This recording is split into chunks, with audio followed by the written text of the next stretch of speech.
Let's go. Yeah. For those of you that wanna know what we're all about, it's like this, y'all.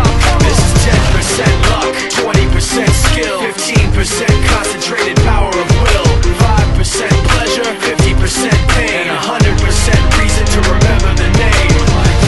He doesn't need his name up in lights, he just wants to be heard, whether it's the beat or the mic. He feels so unlike everybody else, alone, in spite of the fact that some people still think that they know him. But fuck him, he knows the code. It's not about the salary, it's all about reality and making some noise, making a story, making sure his click stays up. That means when he puts it down, Tox picking it up. Let's go. Who the hell is he anyway? He never really talks much, never concerned with status, but still leaving him starstruck. Humble through opportunities given despite the fact that many misjudge him cause he makes a living from writing raps. Put it together himself, now the picture connects, never asking for someone's help or to get some respect. He's only focused on what he wrote, his will is beyond reach, and now it all unfolds, the skill of an artist. This is 20% skill, 80% fear, be 100% clear, cause Ryu was ill. Who would've thought he'd be the one that set the West in flames? And I heard him wreck it with the Crystal Method, name of the game. Came back, dropped Megadeth, took him to church. I like Bleach, man, Ryu had the stupidest verse, this dude is the truth. Now everybody giving them guest spots and stocks through the roof. I heard he fucking with that stock.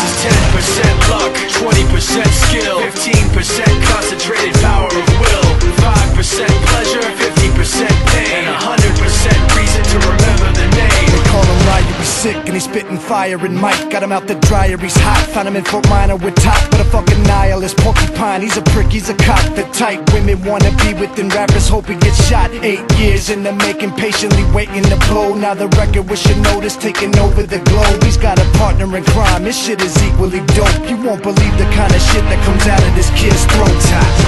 He's not your everyday on the block, he knows how to work with what he's got, making his way to the top. He don't think it's a